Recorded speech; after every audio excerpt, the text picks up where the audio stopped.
All right, Savannah, would you like to introduce yourself? Great, and I would love to get a little bit of, it might not be possible to get an introduction from everyone, but maybe just an introduction to your group and the types of things that you cover when you're meeting. I'm so glad to be with y'all, but I can go up top. I'm Savannah Wooten. I'm with Public Citizen. I spearhead our People Over Pentagon campaign, which y'all so wonderfully asked to hear about a little bit today. So I organize and work with several different coalition groups in DC around particularly a bill that we're working on called the People Over Pentagon Act, but in general, advocacy in the DC area to reduce the Pentagon budget and reinvest the savings into other domestic human needs priorities. So that's what we'll be chatting about today. And we mentioned that in our meeting prior. Oh, perfect. Joining us. So, but you're right. We should introduce ourselves. Yeah, I would love to, since it's a group. I'm Paulette Hammond. I'm the Secretary Treasurer of Maryland United for Peace and Justice, and I've been with them pretty much from the beginning, which was 1988, 89. Wow. Is that right, Tony? Because Tony is the chair. Maryland United was founded in 1987. I know you joined us around 89. So. Yeah. All right, I'm going to go around clockwise, start with from my screen. Chuck, Chuck Woolery, you want to introduce yourself? Yeah, hi, Savannah. I'm former chair of the United Nations Association Council of Organizations, which represented about 25 million Americans, former issues director for the Global Health Council, and former issues director for the World Federalist Association, working on world peace and other disarmament issues. And so I got a pretty good comprehensive view on most internet issues, but how they all connect. And following, monitoring all the other threats we face, whether it's AI or climate change, and how they're all interrelated. Hey, and the other Chuck Friscotti. I am also with Global Solutions and Pax Christi. Okay, Lucy Duff. I can't see her, but maybe she left the room. Okay. I don't know whose iPhone that was. Maybe there's an iPhone who I don't know who it is. I've got an iPhone. Could be Andrew Green. So, He's on. Hi, Paulette, that's me. Yeah. Oh, okay. That is Andrew Green. I'm trying to figure out how to bring the video back. So. He's on his phone. Okay. Going to talk. All right, we'll come back to him. Okay, Bill Orleans. Do you want to introduce yourself? Okay, he's frozen. Having a little technical difficulties here. I might have given us a difficult prompt. Ram, go ahead. Oh, hi, I'm Bahram. I'm now in Europe. I'm on board of Washington, originally from Iran. Where are you calling from? From Spain. Okay. From Barcelona, beautiful Barcelona. Yes. I love Barcelona. We're all envious. Yeah, we all definitely. What a great city. What a great city. Okay. Andrew, we've got Andrew back. Go ahead. Can you introduce yourself, Andrew? Hi, my name is Andrew Green, and I joined MUPJ in 2015. I'm from Freetown, Sierra Leone in West Africa, and I'm currently helping with a website, grant writing, and I earned my BA in International Relations and English and Law. And I'm currently a Master of Science in Law candidate at Francis King Carey School of Law. I'm currently in New York, so I still have a heart in Maryland and Baltimore, so that's why I'm here. Okay, moving back to Chuck Friscotti. Oh, no, we are Chuck. Lucy, are you there now? Okay. All right, Tony, go ahead. Hey, hello, Savannah.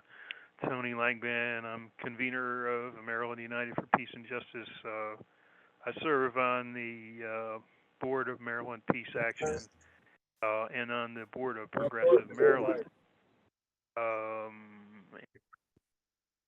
Thank you for coming. Yeah, of course. It's great to hear your voice again. I think you were the one who reached out to Public Citizen, so we're glad that this worked out. And last but not least, because I haven't figured out how to do this, Gloria Sawing, apparently I can mute her, but I can't unmute her. But and she's blind, so we've got some difficulties. I don't know if she knows how to unmute her phone, but she's living in New Jersey right now. So we've got people from all over. He's all with the over. Poor People's Campaign. Thank you. Yes. And I think got the whole country and the whole world united for peace and justice today. Exactly. Oh yeah, that's correct. You're right. Amazing. Well, thanks for going around and doing intros. I know some folks are having tech difficulties, but it's always nice to know who's in the room. Yeah. And I'm happy to, if it works for you, Paulette, I'm happy to just kind of kick us off and give a little bit of thing about both people over Pentagon, what we're working on a day-to-day basis, and then the bill that we're largely advocating on. I think that was one of the things that y'all had wanted to hear about. And then from there, if people want to ask questions or if we want to have more of a back and forth, that is totally fine too. But I can kick us off. I'm Savannah, like I said. I've been with Public Citizen since 2019. My background originally was that I got started working in student advocacy around genocide prevention. So for some of you who have worked with, the United Nations Association or have done more kind of global, broad-reaching work, that nexus may be relatively familiar.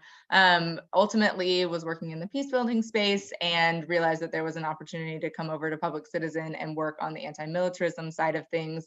The big thrust being that our president, Rob Weissman, who works on this program really closely, actually was engaging on a lot of domestic and human needs spending portfolios.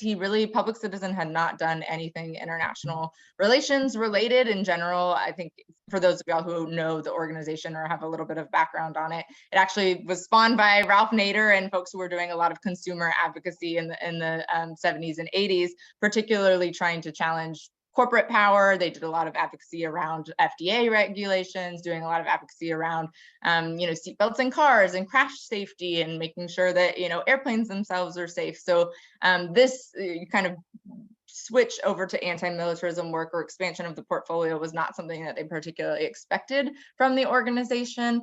But Rob, our president, was very active in the democracy space, very active in other kind of congressional tracking and monitoring. And he was just realizing that year after year, he was doing budget advocacy and saying, we'd really like to get SNAP funded. We'd really like to get, social spending programs in the US more support. And he was seeing that a lot of our advocates and allies in Congress were in favor of that spending, but also were in favor of trading off that spending for infinite spending on the military. And so he was seeing kind of tit for tat. And for those of you who have followed the budget deals, was seeing that those two levels of spending, both defense discretionary and non-defense discretionary spending, the two sides of our discretionary spending, were kind of keeping even pace in a way that was somewhat arbitrary and really was locked in based on the political situation in DC, and not based on actual, spending or security needs. And so he was quite frustrated that he was seeing those who were supposed to be, allies on how we would, spend in line with our national values, just absent-mindedly and kind of like turn an eye to the military-industrial complex, say essentially we will trade off billions and billions in spending on weapons and war if we can get the type of social spending we want. And he was essentially saying,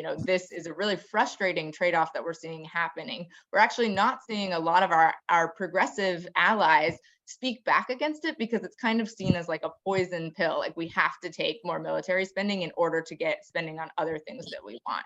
And he just really was like, which groups are working on this? Can we revive some of the intense anti-war movement that we had, in years past? We was not seeing as much engagement, kind of heated engagement on the budget side of things. You know, there are, as we've mentioned, and I think folks on the call who are doing their intros were saying, there are a lot of groups that work on nuclear specifically and disarmament issues. There are a lot of groups that work on peace building in particular countries and areas, but in general, the spending side of the argument, he saw a need for deeper advocacy and coalition building. And so in 2019, he came up with the slogan "People Over Pentagon" and started, you know, a campaign to essentially talk about the fact that these things can be, in some ways, in the way that we spend in our federal budget, diametrically opposed. They should not be inherently linked, but we do see the, you know, instance of plussing up the Pentagon budget, you know, relatively infinitely every year. You know, the president requests more than the last year. Every year, Congress then authorizes even more funding than even the president requested, and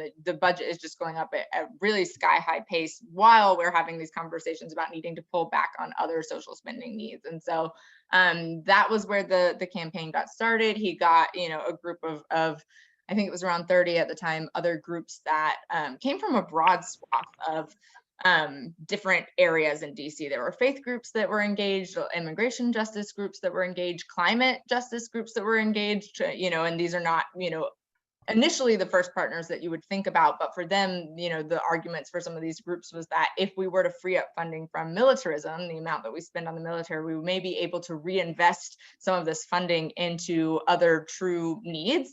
And for them, they were like, the security threats that we are facing that are most pressing in our lifetime may not be something that can be, you know, shot down or something that a fighter, you know, a fighter aircraft can handle. In fact, just pouring more money into militarism might not address things like the climate crisis, might not address something like the COVID pandemic, you know, which, you know, along the lines of the beginning of this program had not yet occurred. And so there was really this through line of some of the threats that we're facing are going to be non-military in nature. The solutions to them may be non-military in nature, and we need to think about security more holistically and invest our budget accordingly. So that's the impetus of the program. Interestingly, this has shifted over time, but it was started as a program that would target presidential candidates in the 2020 presidential election. So that I know that is still fresh in our minds. It does seem like a while away because it was pre-COVID. But the thought was that Congress has been so protracted on this issue. It's really one of the only things where we have bipartisan agreement, and it's just on plussing up the military budget. And so his thought was, it's really difficult for advocates to engage. Every year we try to do it through the National Defense Authorization Act, which is a bill, you know, that goes through every year. I'm sure y'all have tracked or worked on it in some capacity. But it's difficult to get amendments through there. We don't always have the ability to influence the Pentagon top line number. And so what we can do is engage with the Democratic presidential candidates, bird dog them at events, meet with their campaign staff, and oh, I love the cat in the background. He's about to make a mess, so we want a cat in every presentation we ever do. That's the benefit of Zoom. I'm always like, hello, welcome. My dogs are in the other room. But yes, so the thought was to engage with presidential candidates and get them on the record, not only saying that they would support large cuts to the Pentagon budget, but specifically saying where they would like to see that funding used otherwise. We wanted to get folks on the record saying, not only should this budget come down to the tune of billions of dollars, but also that it could go to other things. So we had some interesting success. There were 5 presidential candidates at the time who actually published plans talking about how they would reallocate portions of the military budget. Senator Sanders, Senator Warren, Andrew Yang, Marianne Williamson, and there was a 5th one who I've now lost the name of, but it was he was in South Carolina. He was largely based in South Carolina and polling well in South Carolina, and I'm losing his name. But anyways, there were 5 candidates that did come on the record and say that they would commit to this principle. And actually from that, we thought that we might be a 1-year limited campaign, just trying to get this issue on the record. And then we would see, as Biden, you know, came in to be the nominee and then, you know, won the presidency, we would see how that coalesced or translated into his actions in his presidency. What we did see, though, was that that generated some enthusiasm in Congress, that because more groups had been talking about it in DC and this coalition had been formed, in addition to groups who were already doing this work, Representatives Barbara Lee and Mark Pocan. Representative Lee is a Democrat from California, as y'all likely know, and then Representative Mark Pocan is the former co-chair of the Progressive Caucus and is based out of Madison, Wisconsin. The two of them were really excited about this progress and about talking about the military budget in this way, and they decided that for the first time they were going to introduce an amendment during that, I think it's 2020, so the FY21 budget cycle, to cut the budget by 10%. And this was the largest cut that had been proposed in years. I think it had been, you know, in the early 2000s that Representative Lee had just suggested a 1% cut, and that had gotten totally defeated on the House floor. And so really there had not been much impetus to suggest tangible cuts, but they had appetite in 2020. They proposed this amendment. It actually did. Obviously, it got beat. This is a long, as y'all all know, as long-term peace and justice advocates, this kind of stuff takes a long time to push the rock uphill. But it got defeated, and there were 93 votes in favor, which actually was the biggest, you know, the biggest amount of votes for a substantial Pentagon cut that we had seen in years. And so it generated some energy and enthusiasm, even though obviously that's significantly losing margins. There was kind of this buzz of like, oh, you know, in 5 years, in 10 years, we might have the ability to actually substantially reallocate some of this funding. And so from that, Representatives Lee and Pocan decided to create a caucus, the Defense Spending Reduction Caucus, based on that success and wanting to continue it year after year. And from there, they've now introduced, they did the 10% cut a second year, so the following budget year. And from there, did an amendment that suggested cutting $100 billion because the number had continued to go up. You know, Congress, both in committee and in the full floor, did authorize additional Pentagon spending during those years. And I'm happy to like answer questions about some of the rationales. It's changed over time. There have been arguments that the Pentagon needs more money for inflation. There have been arguments that we need, you know, increased Pentagon spending for Ukraine, even though there are some reasons why that actually doesn't go through the base budget. It has been going through supplemental funding, so not always an argument that holds perfect water. But the budget had continued going up, and so they had adjusted their amendment to be $100 billion, which in their view was a flat amount that was still a significant cut to what is now rapidly rising to be a near $1 trillion Pentagon budget per year. So right now we're at, I think last year's figure was $858 billion, if you can even get your head around that. I know I have to like literally sit and look at all the zeros back to back and just be like, that's an astonishing figure. But I think the president's request for this year is $886 billion. So you can see that we're rapidly hurtling towards $1 trillion. And there's been some advocacy in the space kind of calling particularly that number and the stark nature of it to the forefront. Oh, I see a hand. Would you like to ask a question now? We can do that before. I would love to, Savannah. Thank you so much for laying the foundation for that. Yeah. I'm curious. First of all, I love the idea that I'm looking for a comprehensive approach. Mm-hmm. So many threats we face that the military will not help us with. And I'm curious, does he look at all at the SDGs as a way of getting at some of the international threats, whether it's pandemics or environmental threats or even the wars that are going on, or soldiers that get armed? So, and second, about maybe it was a few years ago, I was looking at the offshore accounts. That there are over, and this is a 10-year-old statistic, over $32 trillion locked in offshore accounts, put there by kleptocrats, drug lords, extremist groups, and rich capitalists. And now with AI and the ability to maybe tap some of those resources, to not freeze and seize them and put them towards the issues, because the military spending is only a few hundred billion. I mean, we're talking about $32 trillion, thousands. Yeah. You know, so is Nader, I worked with him on the global tuberculosis campaign. So yeah, I know that he's a very outside the box thinker, and would love to see if he's been considering this kind of an approach to seize and freeze some of those assets, to rebuild Ukraine, to fund the end of health needs, to fund nutrition needs, to fund environmental projects, all the stuff we need to do. There's no money for, because that's fascinating. Yeah, I can answer both. I mean, So there's a few answers to your questions. I would say the first one is that actually Nader is not as directly affiliated with Public Citizen or this campaign as he was in the past. He's still, I mean, he's very on board with the campaign and in general endorses Public Citizen's actions, but he has less of a spearheading role of this particular campaign. A lot of the like idea genesis comes from Robert Weissman, who is our current president, but is actually a protege of Nader and is a good friend of his. So I think there is some connection in terms of the big thinking. But when I was saying kind of the impetus of this campaign and everything, it is coming more directly from Rob. So I can't say in good faith what Mr. Nader himself would think about it.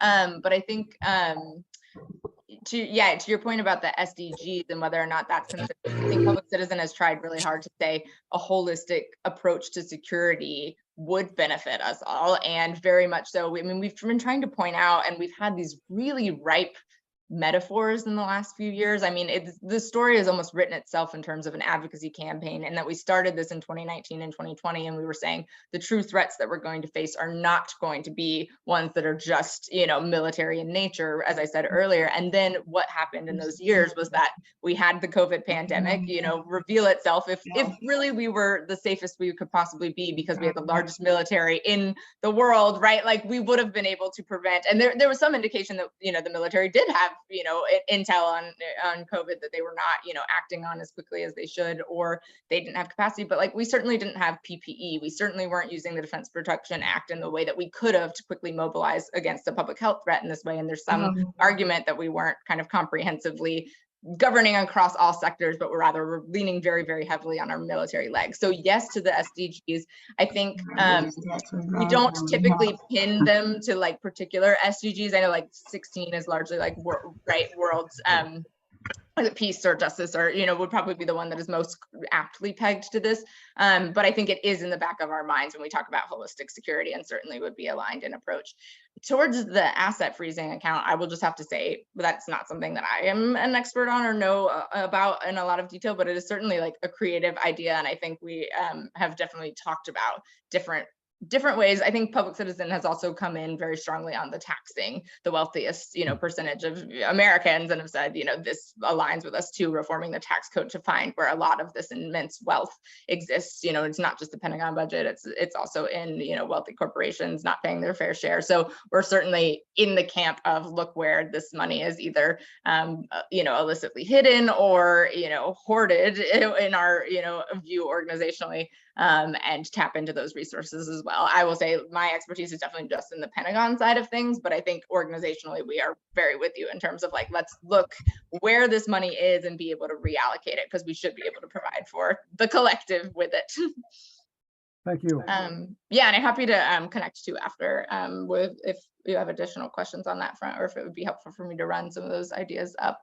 I'll plug back in quickly and kind of talk about the People Over Pentagon Act, which is kind of the next phase of the organizing that we've been doing. And then if other folks have questions, we can jump in from there. That's largely the crux of what our campaign is now. So back to where we had just been chatting about, we had gotten to the point of Representatives Lee and Pocan leading the charge on $100 billion cut amendment every year. And kind of the next phase of the organizing, in our view, as outside groups who are trying to really push on this, was, you know, it's good to have this amendment every single year. It's good that we're gaining support on this amendment, but a really amazing thing would be if we could have an individual piece of legislation that we could get more co-sponsors on every single Congress, and then be able to track our progress on the issue writ large. And so the model for this bill was actually other bills that y'all are likely very familiar with, like the Medicare for All bill, where, right, there's not actually a conversation about passing the Medicare for All bill in Congress anytime soon, but rather that it's introduced every Congress with the goal of trying to get more co-sponsors every single time, right? Because then you can litmus test and you can say, you know, we have 134 co-sponsors. That's larger than last Congress. Like the idea is growing and is largely supported. And so we came up with the idea of a People Over Pentagon Act. It is identical to some of the amendments that had been proposed in past Congresses, and it has been introduced twice. So it's active in this Congress, again, led by Representatives Lee and Pocan. And the thrust of the text is that you would just cut $100 billion from the $858 billion Pentagon budget. And then the text doesn't actually say where you would reallocate that funding. It just says it's a sense of Congress that that funding should be used for other priorities, leaves it open intentionally so that groups can kind of argue or make the case for where they would like to see that funding going. But just directly says, you know, there is identified waste, fraud, abuse, a lot of this funding going to defense contractors. If an actual statistic that I'm happy to send the report for is that 50% of the Pentagon budget goes to defense contractors. So when people are saying, you know, what about supporting our troops? Like, that's an easy thing to respond with, is like, yes, we absolutely want to support, you know, troop pay. We want to make sure that service members who are in the, you know, the service, like, have their livelihoods provided for, but a lot of that money is going to redundant weapon systems. It's going to the Lockheed Martins and the Raytheons of the world, right? It is not going where you think it's going, maybe when you're just saying it's going to the military. And so I'm happy to provide that source, but there was, you know, an impetus to have a bill that addressed that as well. So the bill cuts 100 billion. Along those lines, it's notable that it exempts the Defense Health Agency. So it would not cut anything from the Defense Health Agency, which is the agency that provides health care to service members, and it would not go to troop. It would not be cut from troop pay. So you're looking at, I think the statistics were last year, it's a, you know, it would be 100 billion reduction, but it would come from, so it would be substantially, when it was a 10% cut, it would be like 13% from everything that wasn't those two line items. So anyhow, that's the main thrust of the bill, is that, you know, it leads on the fact that there's been a lot of research into the fact that there's known waste in military spending, and says that that money could be reallocated elsewhere. And so it was introduced a few months ago. We're now up to 21 co-sponsors and are continuing to do outreach to offices. The hope being that we'll introduce this in this, you know, we've introduced it in this Congress, we'll introduce it in subsequent Congresses and keep growing the faction of members who are willing to vote for substantial cuts to the military budget and be vocal at every phase in the Pentagon budgets process, right? When it's introduced, when money is added to it, when the bill is actually passed, get a very vocal progressive contingent who's willing to say that's not how we want to see our funding spent. So it's an uphill battle, certainly, but it's really invigorating work. And it has been a fascinating coalition to work with, a lot of different groups that come at it from different angles in terms of where they'd like to see the, you know, money go to. But we are, you know, working really closely with anyone who wants to do direct outreach to members, particularly if you're a Maryland-based group. It might be good to kind of plug in with the Maryland members. I think we've been working closely trying to get Representative Raskin on. He's someone who's voted yes for the amendment in several years in a row. And so there are some Maryland members that we're particularly working on targeting. Might be a good idea for those of you who are doing local advocacy. And I see two hands, so I'm happy to pause there too and take some questions.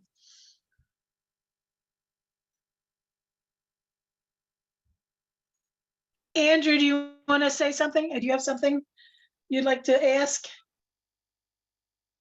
You're muted. Yes, sorry. Can you hear me? Because I'm on the road. Okay. I'm trying to ask a few questions, like, what will you say to Savannah? What will you say to people who, proponents who try to argue that the militaries have helped to advance technological innovation through military spending, which has often driven technological advancements, which can have a broader kind of benefit for society, such as, you know, the GPS, the medical advancements, issues of other forms of development that has happened as a result of such spending, or probably job creation and economic impact against the prospects of the harms that is being caused? Yeah, it's a good question. I have two initial responses, and then I'm happy to, if you have a follow-up, you can. One of the things that we say to that is that we just encourage people to look at the actual line items of the budget, because when you're thinking about a budget, and I'm sure you're aware of this, that's $858 billion large, the actual proportion of it that's going to, research and development or going to something like DARPA, like you do have, parts of the budget that I mean, we kind of roll our eyes internally at Public Citizen off the record, but that like something like breast cancer research is going through the military, like it actually doesn't make a whole lot of sense that it's tucked in there to begin with, but it's by design sometimes put through military mechanisms because that's one of the budgets that gets passed every year. It's an expedient way to get some of these developments, piloted and out the door. So I think our first response to it is like, we understand that it's an imperfect mechanism for getting some of these things delivered. We wouldn't advocate for cutting, specific research and development line items within the budget, but we just point to the fact that, like I had just said, and I'm happy to send this Brown Cost of War research report that kind of analyzes the budget, when 50% of it is going directly to defense contractors or going to, folks that aren't direct service members or civilian paid staff, or it's not going to some of these like research authorities, it's going to largely warfighting, procurement, going to, the installation and maintainment of some of these outdated weapon systems that, the planes can't fly straight, or, that they like are breaking down year after year, or the F-35 has, an engine and a wing and a, nose cap that's made in different districts. So it's an impenetrable, weapon system. I think we just point to a lot of the waste there is and say, we're not directly going after anything other than the direct top line. And it would be in the Department of Defense's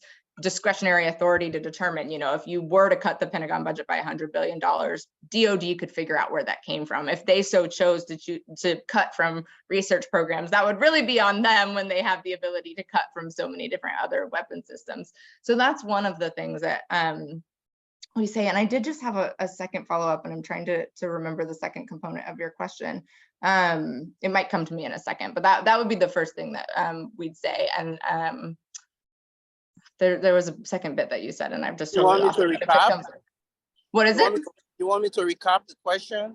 Yeah, if there was a second component that it's coming to mind, it might jog my memory.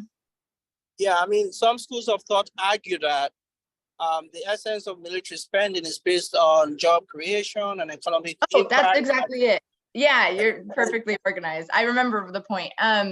So actually, we love to talk about this because there was an organization, both the Friends Committee on National Legislation, which I imagine y'all have worked with closely, given it's a peace-based organization and also in DC. So FCNL and this organization, Brown Cost of War Project, that I had mentioned too, they actually did some research and they put out this really compelling report. Again, I'll follow up with these resources so that you have them in hand, but they did a job creation kind of like myth busting argument where they actually looked at how strong and how like profitable DoD jobs were, like how many jobs were being created as compared to other industries. So I think they looked at nursing, I think they looked at education, I think they looked at green and renewable energy as three of the comparables.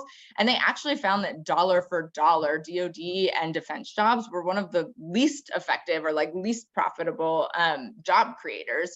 That like comparatively, if you were able to transition into some of these other industries, it would be a more effective job creator. And so that was like a very interesting, I think you hear the DoD, we need these, roles to create jobs argument all the time. And there actually has been some research to show that like, if you were to transition to other economies, it actually would be more beneficial. But I think there's a real reliance on some of the production capacity or having some of these, defense gigs located in certain districts. So I think it's a little bit of a short-term, long-term argument where you do have to say, okay, well, if we were going to transition to green energy, you would have people who had to be entirely reskilled. You would have an entire, town that would have to accept that they're, transitioning away from making something like a jet propeller or a specified helmet and are now going to be in a different type of industry. But in the long run, you find that actually that would be a really powerful economic transition. So I think it's just, you have to make the case Right. for doing that. So I just want to add that, I'm not in for, overt spending of, military spending and stuff like that. But these are arguments that come across the board. And another argument is based on national security. The proponents argue that there could be a weaker state without, the enforcement of the military, the empowerment of the military, and giving them all the resources that is needed for national security. Is put forward as a result of trying to attest to why these resources should be driven. I think you're breaking up, Andrew. Okay, Bahram's got a question here.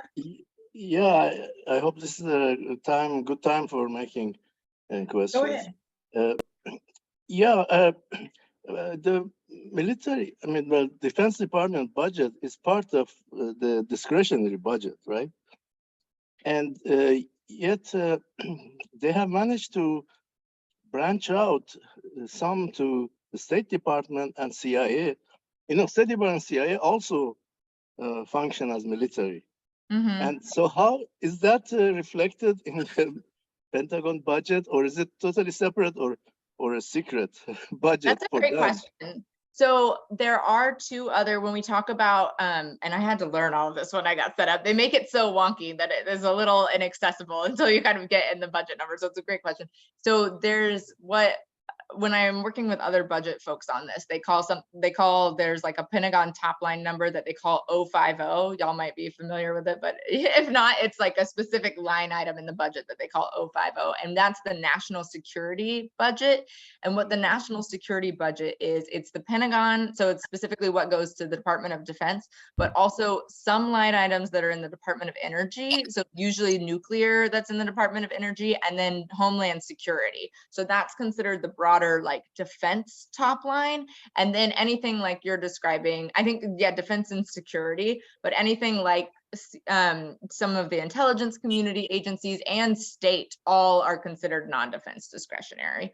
So it's a little bit of an interesting division, but some line items in energy and some line items of Homeland Security are considered defense. So it's just an interesting breakdown. Yeah. For cyber, I'm not 100% sure. It depends on what it's tucked into in terms of a separate agency. If it is under one of those three agencies, it might be considered defense, but otherwise would be in non-defense discretionary is my understanding. And So, yeah. Veterans Affairs is also non-defense, which makes up an interesting breakdown. And NSA and CIA are not in the part of Defense Department. I don't think so. I think that they would fall into intelligence on the non-defense discretionary And side. also State Department.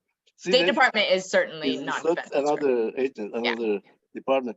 So yeah, a lot of activities done by State Department, and USAID is part of the State Department, and they are in charge of a lot of nasty work around the world, actually. So yeah, certainly. I mean, if you're just talking about, like, I think when the way I'm answering it, it's just, this is how they categorize it in the budget. But in terms of like what our national security apparatus is, it's certainly all of the things that you're mentioning. I'm very with you on that. Yes, and basically you said that half of that goes to the contractors.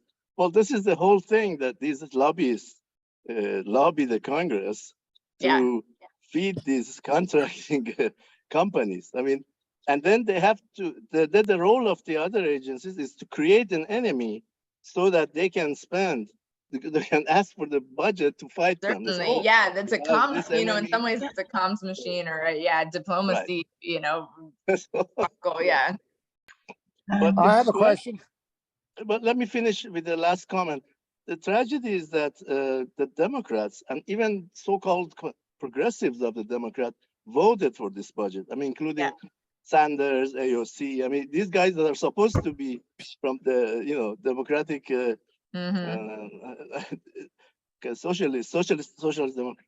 Democratic Socialists of America and Democratic Socialists. Yeah, DSA. They all voted for the Pentagon budget. This is the tragedy. And if we can do something for that, would be masterpiece. And now, I mean, you know, they managed to block Sanders twice for presidency. I'm wondering to see how they would do with Robert Kennedy, because he's more progressive than Sanders. But I'm sure they're going to. No, I disagree. Well, not okay. on vaccines. Not on vaccines. Vaccine. I'm against vaccines too. I'm against vaccines, and that's why I think he's against the war with Ukraine. He's against vaccines. I agree with him in many issues. What was the Homeland Security? But look how they're going to derail him. I mean, this is how they function. What is another one? Lucy is commenting. Okay, well, but let's see how they will manage to have this Biden and his cabal go back in, and the defense contractors we'll have another good 4 years with these people. Thank you. Bill, I have a question. Bill, go ahead. It's been a long time since I've seen any analysis done of all the national laboratories. The two that come to mind are Oak Ridge and Livermore, but there are several others. And I'm wondering if Public Citizen has ever, it may have been the source of an analysis from 10 or more years ago, but I'm wondering if Public Citizen has any interest in doing that and drawing the parallels as it's a substitute defense budget. And there's a lot of technology transfer involved. They're funded by the feds, but they're partners with war industries, among others. And the technology developed out of the laboratories goes to these profit-making entities. And of course, most of their work is devoted to defense, so-called defense industries. You may or may not be aware of the analysis I saw many, many years ago, but is Public Citizen interested in doing an analysis contemporaneously about the funding of the budgeting for and work of the national laboratories? Yeah, I mean, so the short answer of it is that I think it's beyond our scope, not because we wouldn't like to do it, but because we're such a small team and we are so advocacy focused. I think every time we have the opportunity as a team to do something like, work on the AU, authorization of use of military force issues, or if we're called into a specific foreign policy question like Ukraine, I think what we tend to answer is that we are really, we're a two-person team, and then we work closely with Rob, our president, and for the most part, we try to do really specific support of this particular bill. I think that there are partners within the People Over Pentagon Coalition, though, that do have the appetite to do things like that. And I think I can kind of point you in the direction of some of the researchers that do this work. I think I've mentioned already, the Brown University Cost of War Project does analyses like that are really whip smart and great. The Project on Government Oversight, POGO, y'all might have worked with closely. They are a group that does a lot of analysis on like contracting reforms and particular line items in the budget. They do a lot of exposés on like weapon systems that are, price gouged or, particularly cash cows for defense contractors. And so that seems a little bit up their alley. And then also Bill Hartung is a really great weapons analysis expert. He's at the Quincy Institute now, but he had been at the Institute for Policy Studies in DC. Those three kind of institutional hubs would be places that I would look for, more in-depth analyses of the laboratories. I think Public Citizen, because we do so specifically the top line advocacy, we don't have it in our wheelhouse, honestly. We would love to have like a really expansive DoD analysis, department one day, and we're just not there yet in terms of, we've started kind of building our portfolio, working on advocacy side of things. But those would be where I would nudge you to. And certainly, we use things like that, like a laboratory analysis or analysis of particular bases that they would, recommend closing or things like that when we support our top line cuts arguments. So it's definitely beneficial, but not something that PC has done recently and probably won't do in the near immediate future, just because we're more limited in terms of bandwidth. Okay. Any other questions? Yeah, just I didn't catch the bill number. I don't think that I said it, so that's a great question. It's HR 1134. And I can actually, let me share in the chat. I've got a few resources that I'm happy to send along after this. Maybe I'll send it to you, Tony and Paulette. Please do, yeah. But yeah, I'll send those reports I was mentioning, and then peopleoverpentagon.org/bill is the landing page for our specific bill, where you can see both the bill text number, you can see the congress.gov link, some explanation of the bill if you were to reach out to your representative. And then there are also some interesting trade-offs of what $100 billion could do if it was spent on something else. So you can see like wind renewables trade-offs, you can see how many teachers positions and salaries it could fund, you could see, direct checks cut to US citizens. So some of those direct comparisons of what $100 billion could do, just for conceptualizing, if you want to make the case for that money being spent elsewhere. You can find that on the landing page as well. Well, we have several people here, and as I said, our group kind of is a group that involves several different issues, domestic as well as foreign policy and the military budget. environment and things like that. So in our board, we have members of, one of our board members works directly with the Poor People's Campaign, and I know they just did a really good report on warheads to windmills, and there's a bill related to that that's been introduced that Interesting, yeah. has to do kind of an economic conversion type bill. Mm-hmm. You know, that's really worthwhile for public citizen to look into. And then also we work with Peace Action and Pax Christi. A couple of us are on the board of Pax Christi and Peace Action, and they are really interested in the budget and for funding the domestic. And Maryland Peace Action has some really good leaders in that. Some of us are participate. And Pax Christi has a campaign called Bread Not Stones, which kind of relates to this whole thing of changing the military budget to funding domestic needs. So we're really with you on this issue, and we try to bring the different organizations together that we're working with to it as well.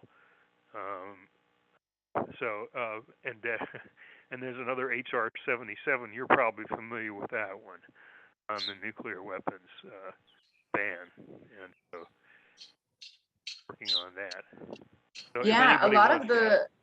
Oh, sorry. If anybody else on the phone wants to bring up that, you know, we're interested, and we're very happy to see that public citizen is involved in this issue.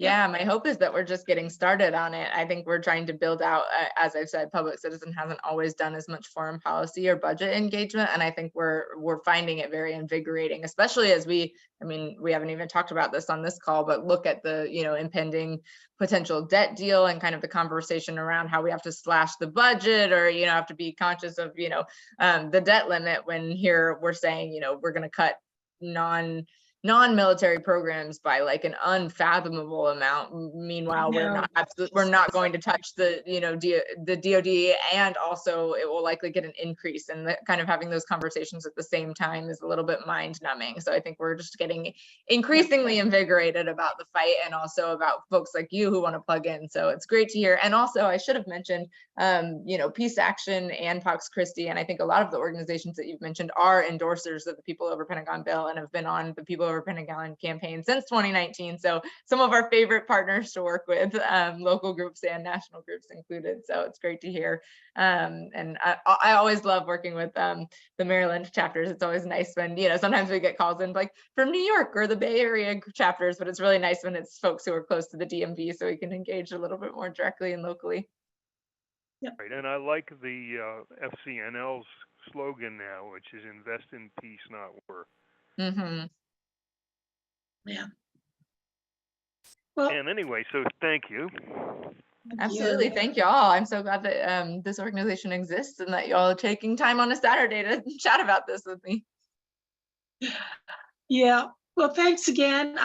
We're gonna post this on our website, and if just keep us in mind, send that information of the reference the different reports. I absolutely will. Yeah. Chuck, you got another comment? Yeah, just a closing question comment.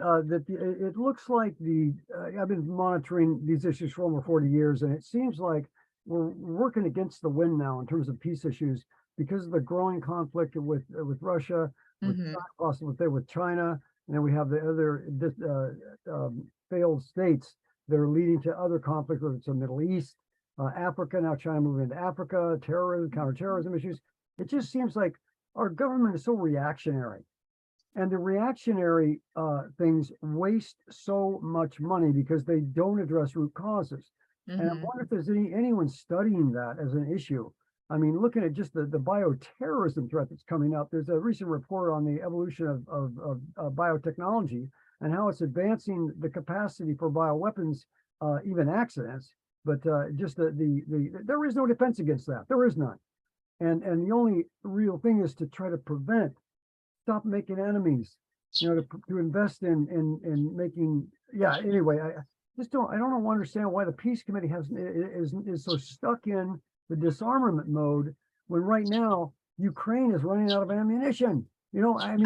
There have been some really interesting efforts, and honestly, I'm with you in saying I think it's just sometimes the peace community struggles with lack of political will. I think the peace community has a lot of great ideas and sometimes not as many champions in Congress who are willing to go out on a limb to defend them. So I think that's something that's happening, is that the peace community is pretty proactive about saying we need to get at root causes, and then they're struggling with having champions in Congress who are willing to be brave on that front. So that's a little bit of my opinion of why we sometimes struggle on that front. I do think that there have been a few efforts. I know that there were some peace groups that were pushing something called the Global Fragility Act, which you may be familiar with.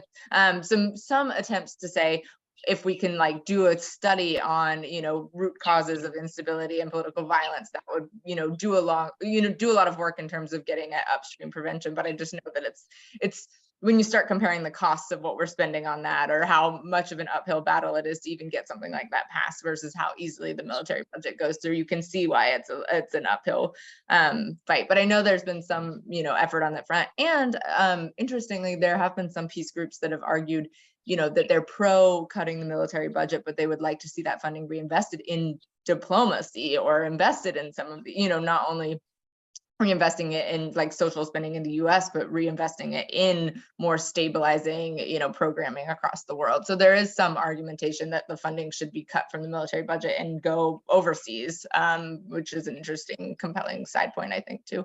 Yeah, what I'm finding so frustrating, back in 1980, there was a bipartisan presidential commission on world hunger. And it warned if we didn't end the worst aspects of widespread poverty and hunger by the year 2000, what we would see in the future basically is what we see today. They warned us. We were warned, and nobody listened. It was a bipartisan presidential commission, and there's repeated commissions since then I've documented that say basically the same thing. And the liberals and the conservatives don't seem to listen to the need for this comprehensive approach, and it's so frustrating. I will say Public Citizen has been so with you on this front and has done a lot on global access to medicines. And we have a team that is really, really engaged on vaccine access. And I think for me, I've only been at the organization for 4 years, but I think one of the most radicalizing in both a positive and disheartening way at the same time fights I've ever been a part of was that, around the same time that the Pentagon budget was getting plussed up in 2021, the Public Citizen team that is adjacent to me that works on vaccine access put out a report that said, if we just invested $25 billion US dollars into global vaccine access, basically scaling up production facilities, we could produce enough vaccines in 2 years to vaccinate everyone in the world from COVID. And then there was this huge debacle around how would we possibly pay for $25 billion in scaling up global vaccine access? We can't afford that. We need to just vaccinate the US, et cetera, et cetera. And then in that same year, that was the amount that was increased on the House Armed Services Committee for the Pentagon budget. And it was just one of those things. I think we put out a tweet that was these numbers are literally identical, the way that we're talking about we can't pay for it when it comes to vaccines for the entire world, whereas then we're talking about just expanding 1 or 2 military tankers and a few fighter jets, right? The actual ways that we talk about it are mind-boggling when you compare it. So I'm totally with you, and I think we're not looking at some of these more direct human needs considerations, but that is what human instability is founded on, right? So when you take it to kind of a base level, I would love to see more of that, and will continue to be involved in advocacy for it, but I'm with you that it's a very frustrating dichotomy. Andrew? And then we're going to have to shut it up because it's been almost an hour. Right, so let me just give a short, something that came off my mind. In this presentation by Savannah, I didn't quite hear about what are other ways that this spending will be used? Take, for instance, there is a kind of a talk around of neglect, veterans, and, in terms of social programs, in terms of ensuring that once they're home, they're, treated fairly and given the right support. How much do you think this kind of budget will be allocated for that kind of purpose? So by design, and I should be more clear about this too, by design, the bill, the People Over Pentagon bill does not say where the funding would go. That's intentional. It's not because we don't want it to go to any particular program, but actually because we want to build as broad of a coalition to support the cuts as possible. And so some group might want it to go into, like you said, warheads to windmills, might want it to go into green energy. Some group might want it to go to, you know, support for veterans when they return. Some groups might want it to go to, you know, expanding something like free child lunch, you know, which is something that's been on, you know, the Republicans chopping blocks for the last, yeah, right. So there's like a million things that people could advocate for it going to. Are in order to build as many, like as broad of a coalition as possible, we've said, look, the underlying principle is that we cut the budget. If you endorse the bill, then from there you can make the case for where you'd like to see that funding go, or the different advocacy communities could kind of like scrabble. And it wouldn't be a direct reallocation. It would rather just bring the top line down, and then from there it could be considered. So for as an organizing principle, we have not yet directly said where that funding would go. It's kind of up to advocates to advocate for where they'd like to see it to go, and congressional members to really like ultimately appropriate it or allocate it where they would want it to go. Lucy, one last question. Lucy, you are mute. Lucy, unmute. There you go. I was just going to say, you could add universal basic income to that list. And that would take up a lot of funds. Yes. And of course, it would require plans for taking it back from families that don't need it, but for other programs. But it has been done in other countries. Mm-hmm. And in a few cities around the country, a few cities have done that as the pilot programs, and have been very successful.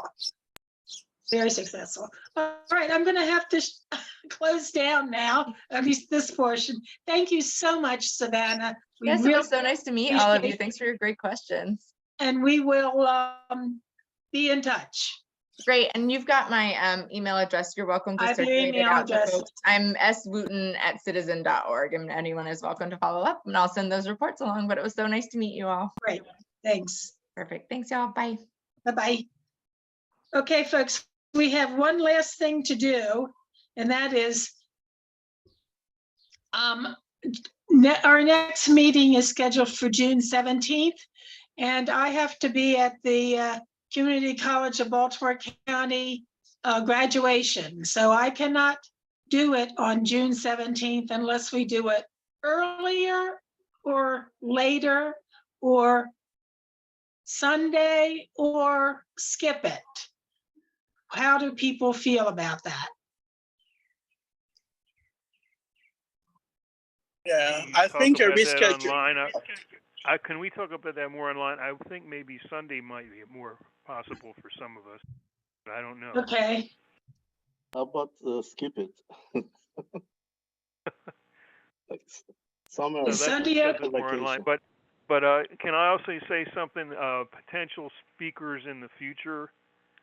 That, okay. One is Kim Lamberty from Coyote Center. We used to have Coyote Center as a regular participant at our conference. We did. And she's now the director. They're mostly working Central America issues or Haiti. And one of their big issues is Haiti. Right. But Central America issues, but also a lot with migrants. So there's possible talks she could give on either of those topics. And then, what's her name? Sorry? What is her name? Kim Lamberty, KIMLAMBERTY.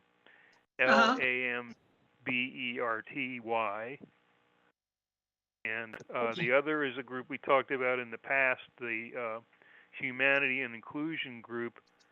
I'm pretty sure they could speak, and they work with victims of war, people who've been injured, or with mines and things like that internationally, and people who become disabled. And so it's a good topic for us to learn something, I think. Is that okay with everybody for him to set those up?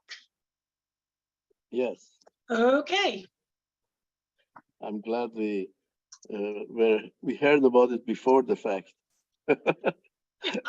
Yeah. I agree. Okay, Thanks. so, what do we want to do about the next meeting? Meet this next Sunday at 2? Yeah, I think we can reschedule to Sunday or probably one of the weeks earlier than that. Okay, let's do Sunday, June 18th. First of all, let me check to make sure it's okay with my schedule. Hold on. June 18th. It's Father's Day. Okay, I have a vestry meeting. It should be okay. Is that Okay. Juneteenth? Which day is Juneteenth? The 19th. 19th, okay. Yeah, the 19th is Juneteenth. Yeah. Okay. So we're safe. It's that Monday. Okay, folks. Well, Okay. thanks you all for participating, especially our new participants. Enjoyed having you here, and I'll send the minutes out with all the information, and keep in touch. Thank you. Thank you. Bye-bye. Bye-bye. Bye-bye.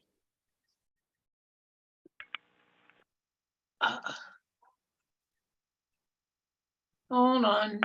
Oh, can't figure out how to leave. Jeez. I think you have to push end. I know, but I don't see it here. It's oh. This is weird. Well, if you leave also, then it says end it. Yeah. Okay, stop share. And then I'm gonna Leave or end. stop recording. Yeah, I